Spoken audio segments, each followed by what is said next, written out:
स्वागत है कहानियों के समुंदर में, जहां लहरें सिर्फ पानी की नहीं, एहसासों की होती हैं। हर कहानी एक नया सपना बुनती है, एक याद, एक सुकून भरा पल छोड़ जाती है। कमरे की लाइट धीमी कर लीजिए, तकिया पास खींच लीजिए और खुद को इन शब्दों की दुनिया में खो जाने दीजिए। तो चलिए शुरू करते हैं आज की कहानी। पहाड़ी कस्बे में सुबह हमेशा थोड़ी धुंध में खोई रहती हैं। अलका जब बस से उतरी तब आसमान हल्का नीला था, पर नीचे घाटियों में धुंध की सफेद चादर फैली थी। बस स्टैंड छोटा था, एक लकड़ी की बेंच, चाय की भाप से भरा एक ढाबा और दो तीन लोग जो पहाड़ी ठंड में हाथ रगड़ते हुए किसी बस का इंतजार कर रहे थे। अलका ने अपना बैग कंधे पर टांगा और चारों ओर देखा। कस्बा बहुत बड़ा नहीं था, कुछ ढलानदार सड़कों वाला, लकड़ी की खिड़कियों वाले घर और दूर किसी पहाड़ी की चोटी पर खड़े चीड़ के पेड़। कल रात बारिश हुई थी, इसलिए मिट्टी में एक भारी सी ठंडक थी और हवा में पेड़ों की सौंधी खुशबू फैली हुई थी। वो यहां काम के सिलसिले में आई थी, 1 साल के शोध प्रोजेक्ट पूरा करने। दिल्ली की भीड़ और लगातार चलती जिंदगी से निकलकर इस शांत जगह में उसे जैसे किसी ने भीतर तक राहत दे दी हो। पहला काम था उसका किराए का कमरा ढूंढना। ठाकुर लॉज नाम की जगह उसे फोन पर सुझाई गई थी। वो पहाड़ी रास्ते पर धीरे धीरे ऊपर चढ़ने लगी। रास्ते में पेड़ों से पानी टपकता रहा, टन टन टन। कहीं कहीं पत्तों के बीच से आती रोशनी जमीन पर गोल गोल पैटर्न बनाती थी, जो चलते चलते बदल जाते। ठाकुर लॉज एक पुराना 2 मंजिला घर था। लकड़ी की रेलिंग, लाल भूरे रंग की छत और बाहर खड़े 2-3 गमलों में उगते गुलदाउदी के फूल। दरवाजे पर कमरा उपलब्ध की एक फीकी सी तख्ती टंगी थी। अलका ने घंटी बजाई। एक मध्यम आयु की महिला शकुंतला ने दरवाजा खोला। कमरा चाहिए था? हां, 1 साल के लिए। शकुंतला ने उसे बरामदे में ले जाकर कमरा दिखाया।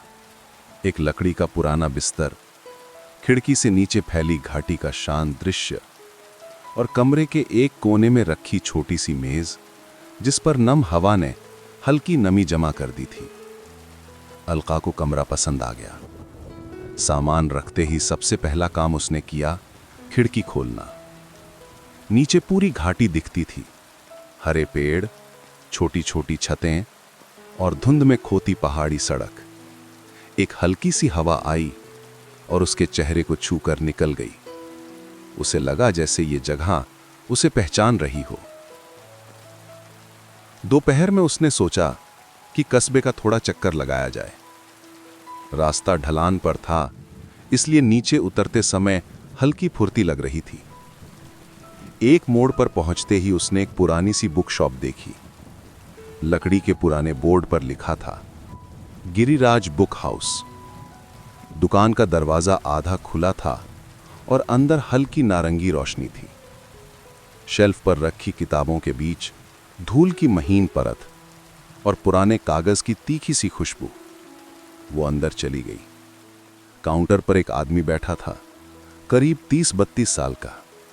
हल्की दाढ़ी, गाढ़ी नीली स्वेटर और सामने रखे कागज पर कुछ लिखते हुए। उसने ऊपर देखा।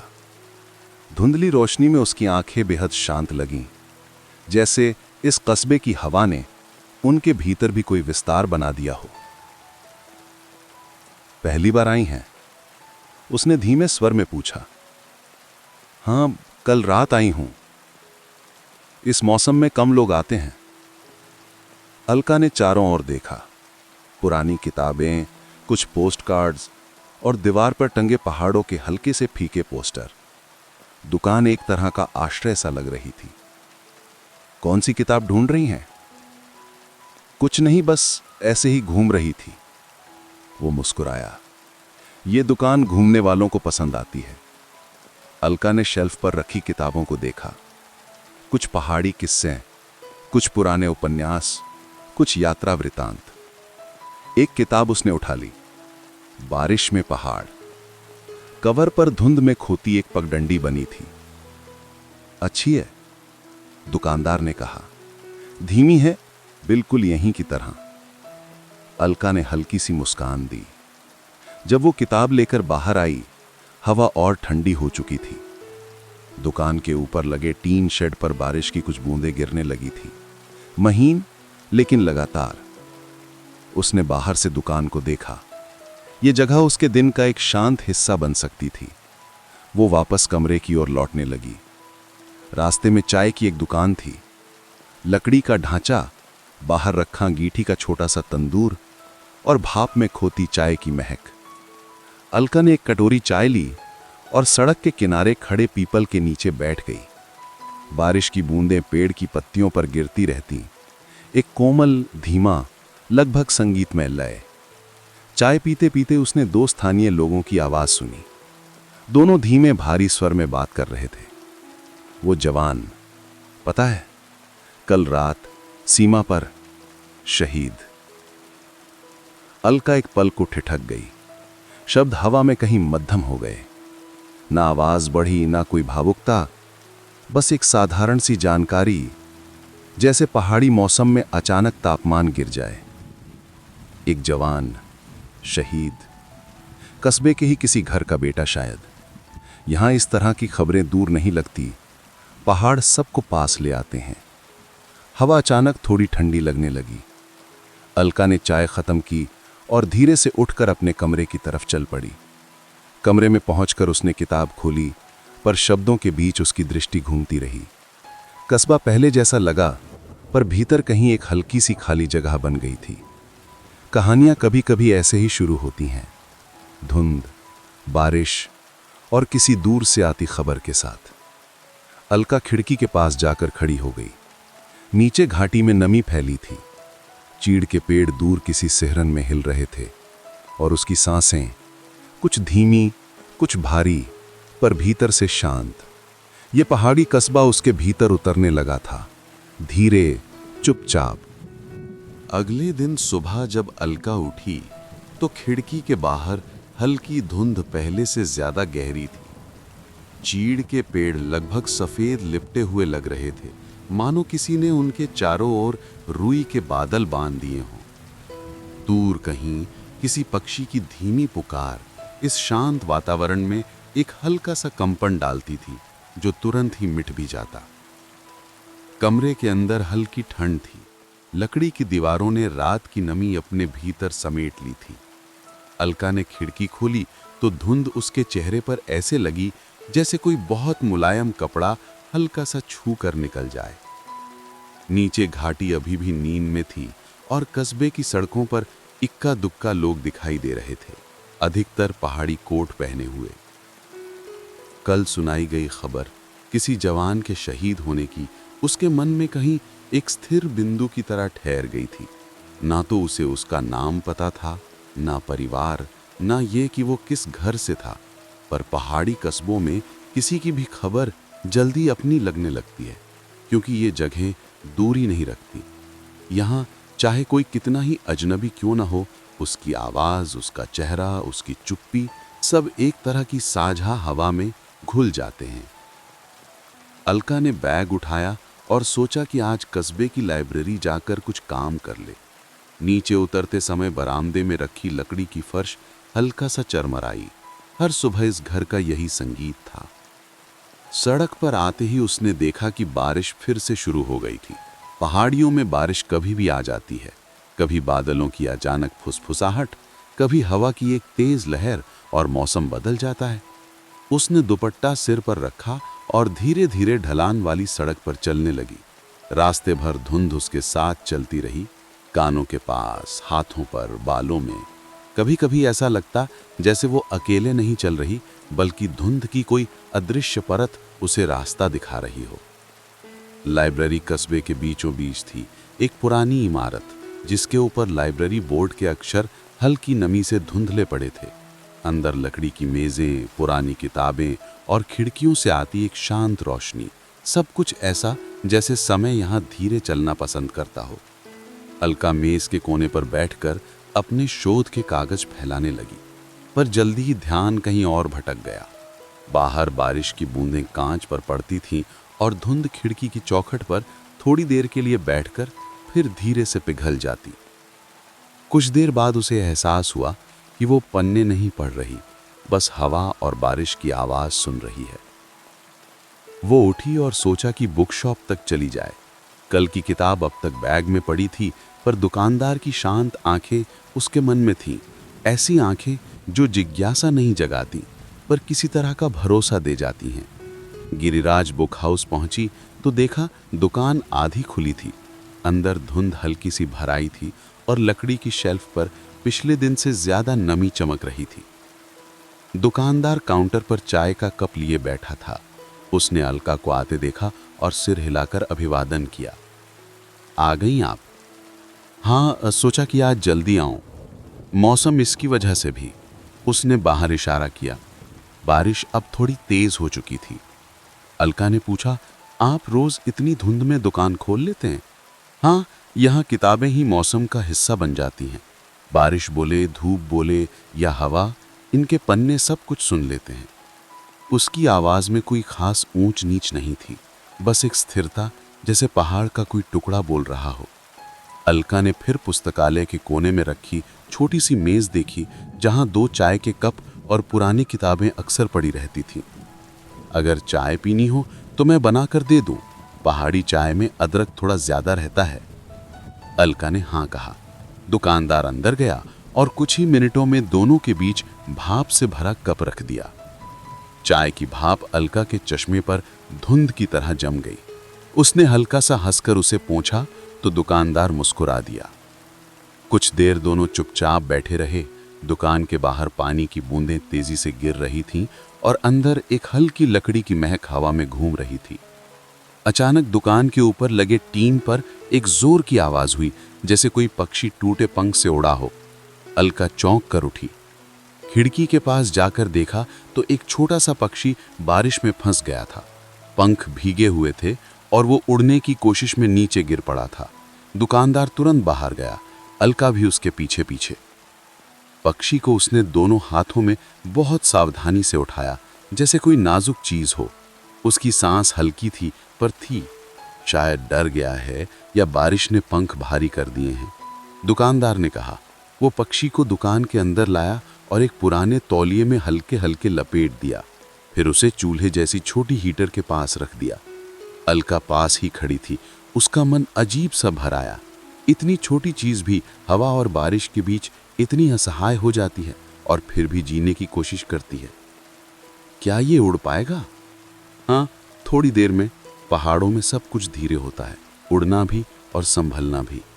ये बात सुनकर अलका को पता नहीं क्यों अपने ही भीतर कुछ हल्का लगा, मानो किसी ने उसकी थकान पढ़ ली हो। कुछ देर दोनों उसी पक्षी को देखते रहे। वातावरण में ना कोई जल्दबाजी थी, ना कोई अनचाही दूरी।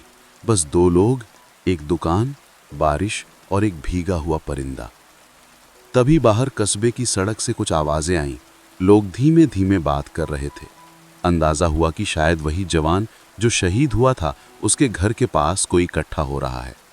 दुकानदार ने खिड़की से एक पल देखा, फिर वापस बैठ गया। आप जानती हैं, उसने धीरे से कहा, यहाँ जो बच्चे बड़े होते हैं, उन सब के सपनों में शायद कहीं ना कहीं किसी मोड़ पर फौज होती है। पहाड़ों के बच्चे दूर तक देखना सीखते हैं और दूर तक देखने वाले लोग अक्सर जाने के लिए तैयार भी रहते हैं। उसके स्वर में कोई भारीपन नहीं था, बस एक शांत स्वीकार। अलका ने धीरे से पूछा, आप जानते थे उस जवान को? उसने सिर हिलाया। हाँ, दुकान पर कभी कभी आता था, कम बोलता था, पर मुस्कान में एक अजीब सी दुनिया थी। बारिश धीरे धीरे और हल्की हो गई थी। पक्षी अब थोड़ा हिलने लगा था, अपने पंख फैलाने की कोशिश में, जैसे मौसम से लड़ना उसके स्वभाव में हो। दुकानदार ने उसे खिड़की तक ले जाकर देखा तो पक्षी ने एक हल्की सी फड़फड़ाहट की और बाहर उड़ गया। धीरे लेकिन उड़ गया। अलका उसे देखती रही, बारिश में छोटी सी एक रेखा की तरह, जो तुरंत ही धुंध में खो गई। किसी तरह उस पल में उसे लगा कि कस्बा, बारिश, दुकान और वो खुद सब किसी बड़ी शांत चुप्पी का हिस्सा हैं। एक ऐसी चुप्पी जिसमें थोड़ी सी उदासी है, थोड़ी सी गर्माहट और बहुत सारे अनकहे पल। दुकानदार ने धीरे से कहा, बारिश रुक गई है, आप अगर चलें तो मैं बाहर तक छोड़ दूं। अलका ने किताब उठाई। कोई जवाब नहीं दिया, जरूरत भी नहीं थी। दोनों दुकान के बाहर खड़े हुए। हवा में अब सिर्फ धुंध थी और जमीन पर बिखरी कुछ बूंदें। सड़क पर हल्की ढलान थी। अलका धीरे धीरे नीचे उतरती गई। दुकानदार कुछ देर तक उसे देखता रहा, फिर दुकान का दरवाजा बंद कर दिया। उस शाम अपने कमरे की खिड़की के पास बैठी अलका ने महसूस किया कि यह कस्बा उसके भीतर बहुत धीरे से घर बना रहा है। अगली सुबह पहाड़ों पर एक ऐसी शांति थी जो अलका ने पहले कभी महसूस नहीं की थी। रात की हल्की बारिश अब थम चुकी थी और धुंध अभी पेड़ों के बीच अटकी हुई थी, मानो किसी ने सुबह को थोड़ा देर से जगाने का फैसला किया हो। लकड़ी की दीवारों पर नमी की एक पतली परत जमी थी और कमरे में ठंडक इतनी गहरी थी कि अलका को शॉल ओढ़ना पड़ा। वो खिड़की के पास बैठकर चाय बना रही थी। आज उसके मन में कुछ स्थिर सा था, एक धीमी संतुलित हलचल, जैसे किसी पुराने गीत की गूंज। कल बुक शॉप में जो हुआ, भीगा हुआ छोटा पक्षी, दुकान की गर्माहट, दुकानदार की शांत आवाज, सब एक मुलायम स्मृति की तरह भीतर कहीं बस गया था। चाय की भाप खिड़की के कांच पर हल्की धुंध बनाती रही। अलका ने बाहर देखा, कस्बे के लोग धीरे धीरे अपने कामों पर जा रहे थे। कुछ पतली सड़क पर ऊपर चढ़ रहे थे, कुछ नीचे। एक व्यक्ति बारिश में भीगे लकड़ी के गट्ठर को सिर पर उठाए जा रहा था और कहीं दूर किसी घर की चिमनी से धुआं उठ रहा था, धीमा लहराता हुआ। आज उसका कोई निश्चित कार्यक्रम नहीं था। उसने सोचा कि कस्बे के आसपास की पगडंडियों पर थोड़ा टहल ले, शायद चलते चलते मन में आई हल्की बेचैनी और साफ हो जाए। वो नीचे उतरी। शकुंतला दीदी रसोई में कुछ बना रही थीं। खिड़की से बाहर देखते हुए उन्होंने कहा, आज धुंध देर तक रहेगी बेटी, सावधान रहना, पहाड़ी रास्तों पर ज्यादा नीचे मत उतर जाना। अलका ने मुस्कुराकर सिर हिलाया, जी दीदी, बस आसपास ही रहूंगी। सड़क पर आते ही उसे अचानक एक सूक्ष्म सी ठंडक महसूस हुई। हवा में बरसात की बूंदें नहीं थीं, पर नमी इतनी थी कि हाथ हिलाने भर से हवा भी हिलती हुई लगती थी। अलका धीरे धीरे चलने लगी। कुछ दूर जाकर उसे वही छोटा चाय स्टॉल दिखा, कल वाला। आज धुआं ज्यादा उठ रहा था, शायद किसी ने अभी अभी आग तेज की थी। उसने वहां रुककर एक चाय ली। बहन जी, आप नहीं आई है ना? चाय वाले ने पूछा। हाँ, एक हफ्ते के लिए, या शायद थोड़ा ज्यादा। चाय वाला बोला, यहाँ मौसम आदमी को रोक लेता है। जो कहता है एक हफ्ते के लिए आया है, वो अक्सर एक महीना बिता कर जाता है। अलका हंसती। उस बात में सच की छाया थी। चाय पीने के बाद वो नीचे की तरफ जाती एक संकरी पगडंडी पर उतरने लगी। पत्तों पर जमी बूंदें उसके कदमों के साथ हल्की आवाज में टूटती थीं। नीचे की घाटी में धुंध अब भी टिकी हुई थी, कभी कभी उठकर ऊपर आती और फिर धीरे धीरे फैल जाती। लगभग 10 मिनट चलने के बाद उसे एक छोटा सा लकड़ी का पुल मिला, बहुत पुराना पर मजबूत। पुल के नीचे एक हल्की धारा बह रही थी, जिसकी आवाज हवा में एक मधुर लय भर रही थी। अलका ने रेलिंग पकड़ी और नीचे बहते पानी को देखने लगी।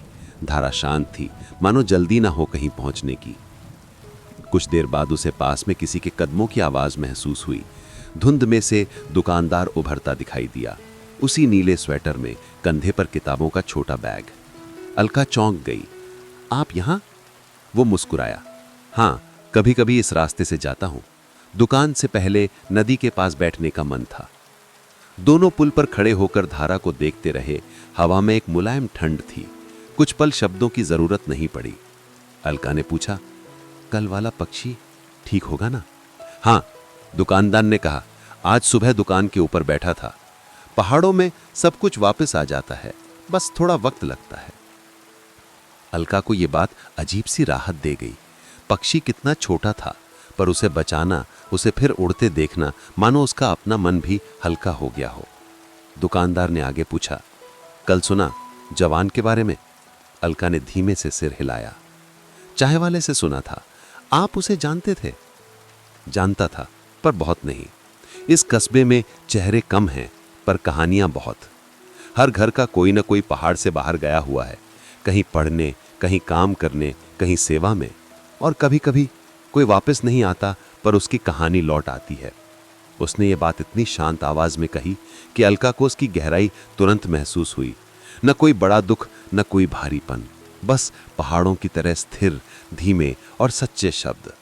दोनों कुछ देर और पुल पर खड़े रहे, फिर धीरे धीरे ऊपर की ओर लौटने लगे।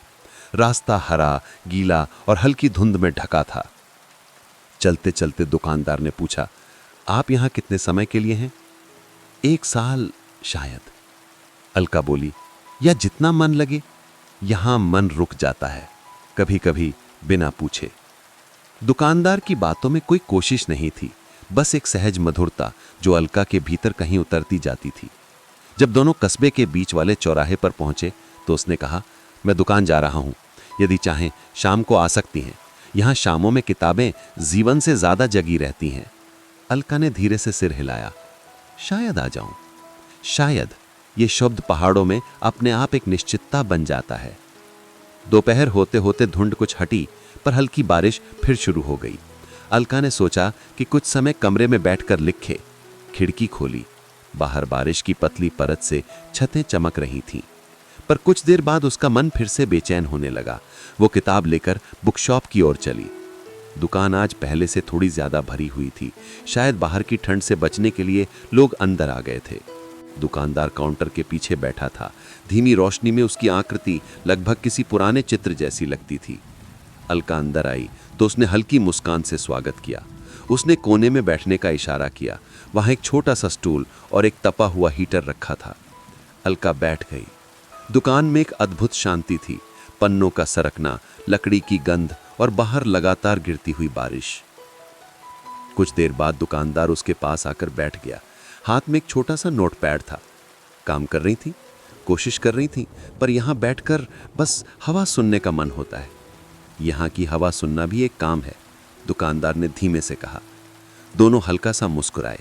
अलका ने अचानक पूछा, क्या आपको लगा यहां सब कुछ बह रहा है, बारिश में, धुंध में, जैसे पहाड़ खुद हमें किसी कहानी में ले जा रहे हों? दुकानदार ने थोड़ी देर सोचा। हाँ, उसने कहा, पहाड़ों में हर चीज वापस अपने आप लौट आती है। धुंध, हवा, पत्ते और कभी कभी लोग भी, कभी कभी नहीं भी। और जो नहीं लौटते? अलका ने पूछा। उनका मौसम लौट आता है, उसने बस इतना कहा। अलका समझ नहीं पाई कि वो जवान की बात कर रहा था या जीवन की किसी और परत की, पर उसके शब्दों में इतना सौम्य धुंधलापन था कि उसे उत्तर जानने की जरूरत ही नहीं पड़ी। शाम धीरे धीरे उतर रही थी। दुकान की रोशनी अनारंगी हो गई थी। बारिश अब बहुत हल्की रह गई थी। दुकानदार ने पूछा, आज वापस जाते समय पुल के पास घूम लेना, शाम की हवा कभी कभी मन के साथ चलती है। अलका ने सिर हिलाया। दुकान से बाहर निकलते ही उसने महसूस किया, हवा सचमुच अलग थी, हल्की, ठंडी और थोड़ी सी नम, मानो कोई चुपचाप उसका हाथ पकड़कर रास्ता दिखा रही हो। वो वापस उसी लकड़ी के पुल तक गई। धारा पहले से ज्यादा साफ दिखाई दे रही थी। चारों ओर हल्का धुंधलका, नीली शाम और पानी में गिरती कुछ बूंदें। पुल पर खड़े होकर उसने दूर पहाड़ियों को देखा, जहां हवा और धुंध एक दूसरे में घुलकर एक शांत, अजनबी और फिर भी बहुत अपनापन भरी तस्वीर बना रहे थे। उसे नहीं पता था कि वो यहाँ क्या खोज रही थी, पर कुछ धीरे धीरे उसके भीतर आ रहा था। एक संयम, एक शांत स्वीकृति और एक ऐसी लय जिसमें कोई जल्दबाजी नहीं। कस्बे की सड़क पर लौटते समय उसने सोचा, शायद ये पहाड़ उसे भी अपने मौसम में बदल रहे हैं। रात भर बारिश धीमी धीमी गिरती रही। कभी खिड़की की चौखट पर बूंदें एक दूसरे से टकराती, तो कभी लकड़ी की दीवारों पर एक हल्की सी लय छोड़ जाती, जैसे कोई बहुत पुराना गीत अनजाने में हवा के साथ बह रहा हो। सुबह जब अलका जागी तो कमरे में एक अलग सी शांति थी, मानो रात ने उसके भीतर की सारी उलझनें कहीं दूसरी जगह रख दी हों और अब सिर्फ एक खालीपन बचा हो। वो खालीपन जो चिंता का नहीं, बल्कि एक शांत विराम का होता है। खिड़की खोलते ही ठंडी हवा कमरे में भर गई। नीचे घाटी आज और भी धुंध में डूबी थी। पेड़ों की चोटियां मुश्किल से दिखाई दे रही थीं और कहीं कहीं चिड़ियों की आवाज उस धुंधलेपन को हल्की सी छेदती हुई गुजर जाती थी। अलका ने थोड़ी देर चाय की भाप को कांच पर जमते देखा। उसका मन आज अजीब तरह से स्थिर था, न ज्यादा उत्सुक न उदास, बस शांत। इसी अंदाज में उसने सोचा कि आज बुक शॉप की तरफ निकल जाए। शायद दुकानदार से कुछ बात हो जाए, या शायद बस दुकान के शांत कोने में बैठने भर से मन थोड़ा भर आए। वो धीरे धीरे रास्ता उतरने लगी। बारिश अब हल्की फुहारों में बदल गई थी, जो हवा के साथ कभी गालों को छू जाती, कभी दुपट्टे पर कुछ गीले निशान छोड़ जाती। गिरिराज बुक हाउस आज थोड़ा पहले खुला हुआ था। लकड़ी का दरवाजा आधा खुला था और दुकान के अंदर हल्की पीली रोशनी फैली थी, जैसे सुबह की धुंध और शाम की गर्माहट दोनों एक साथ मौजूद हों। अलका ने अंदर झांका। दुकानदार काउंटर पर खड़ा था, पर उसके चेहरे पर आज एक अलग सी गंभीरता थी, एक गहरी, शांत पर थोड़ी बोझिल दिखने वाली। आ गई? उसकी आवाज हमेशा की तरह धीमी थी, पर आज उसमें कोई अनसुना वजन था। हाँ, अलका ने कहा, सोचा आज जल्दी आ जाऊं। दुकानदार ने एक पुरानी किताब काउंटर पर रखी। कुछ पल तक उसे देखते रहे, फिर धीमे स्वर में बोला, आज यहां उस जवान के घर पर लोग इकट्ठा हो रहे हैं। अलका ने सिर झुकाकर उसकी बात सुनी। फिर वो बोला, पहाड़ों में किसी का जाना कम महसूस नहीं होता। यहां हर घर, हर आवाज, हर रास्ता एक दूसरे से जुड़ा होता है। उसने खिड़की की ओर देखा। धुंध बाहर और गहरी हो चुकी थी। दुकानदार ने कहा, उसकी मां कल छत पर बैठी थी, बहुत धीमे बोल रही थी, एकदम धीमे, जैसे बादलों की तरह। अलका ने मन में एक अनकही टीस महसूस की। नाम तक नहीं जानती थी उस जवान का, पर पहाड़ों और बारिश में खबरें भी दुख की तरह फैलती हैं, धीरे धीरे, पर हर जगह पहुंचकर ही रुकती हैं। कुछ देर दोनों के बीच चुप्पी रही। वो चुप्पी किसी बोझ कैसी नहीं थी, बस एक साझा मौन जिसमें दोनों ने एक दूसरे की भावना समझ ली थी। अलका ने कोने में रखी एक कुर्सी पर बैठते हुए कहा, आज दुकान थोड़ी शांत लग रही है। दुकानदार ने हल्का सा सिर हिलाया। हाँ, कभी कभी किताबें भी कम बोलती हैं, मौसम का असर उन पर भी पड़ता है। फिर धीरे से उसने पूछा, चाय? अलका ने हाँ कहा। दुकानदार अंदर गया और 2 कप चाय लेकर लौटा। चाय में आज कुछ ज्यादा अदरक था, शायद ठंड की वजह से। दोनों चाय पीते रहे। खिड़की पर गिरती बूंदों की आवाज दुकान में अकेली गूंजती थी। कुछ देर बाद अलका ने पूछा, क्या आप उसे बहुत जानते थे? दुकानदार ने चाय का कप किनारे रखते हुए कहा, बहुत नहीं, पर यहां बहुत जानने की जरूरत नहीं होती। लोग एक दूसरे को पहचान लेते हैं बिना किसी कहानी के भी। अलका धीरे से मुस्कुराई। यह बात सच है। दुकानदार ने कहा, कल जब उसकी खबर आई, दुकान में खड़े एक लड़के ने चुपचाप पोस्टकार्ड उठा लिया था। पहाड़ों का एक पोस्टकार्ड। शायद उसे लगा कि कोई पीछे रह गया दृश्य पूरी तरह अकेला नहीं होना चाहिए। यह सुनकर अलका के भीतर कहीं कुछ पिघल गया, एक बहुत कोमल सी भावना जिसे नाम देने की कोई जरूरत नहीं। बारिश की आवाज थोड़ी बढ़ गई थी। दुकान में अब सिर्फ 2 लोग थे, अलका और दुकानदार, और बीच में चाय की हल्की भाप। कुछ देर बाद दुकानदार ने धीरे से पूछा, आप यहां कितने दिनों से हैं? 3, अलका ने जवाब दिया, पर लगता है जैसे समय थम गया है। यहां समय बहता नहीं, बस ठहर जाता है। जिसे ठहरना होता है वो खुद ब खुद रुक जाता है। अलका ने खिड़की के बाहर देखा। घाटी में हवा थोड़ी तेज हो गई थी और पेड़ों की शाखाएं हल्के हल्के झूल रही थीं। आप दिल्ली से आई हैं? हाँ, अलका ने कहा। वहां शोर था, यहां मौन है। दोनों के बीच फर्क समझने में शायद वक्त लगता है। दुकानदार ने धीमे स्वर में कहा, मौन से डरना नहीं चाहिए। कभी कभी मौन ही हमारे साथ सबसे ज्यादा खड़ा होता है।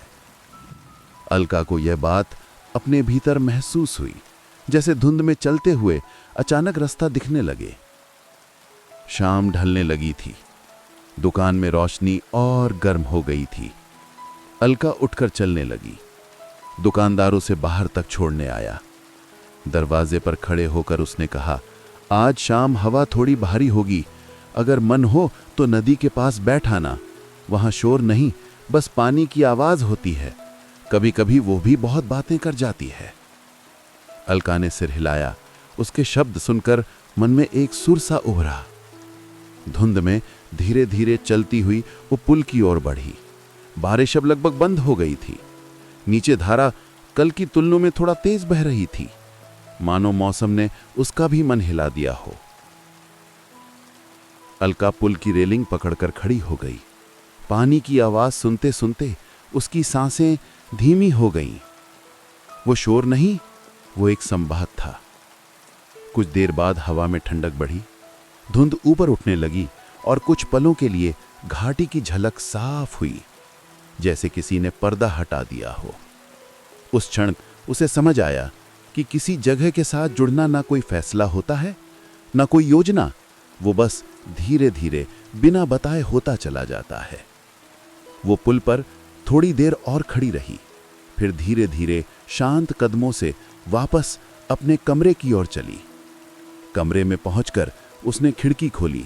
अंधेरा अब गहरा हो चुका था, पर नीचे घाटी में कहीं कहीं पीली रोशनी जल उठी थी।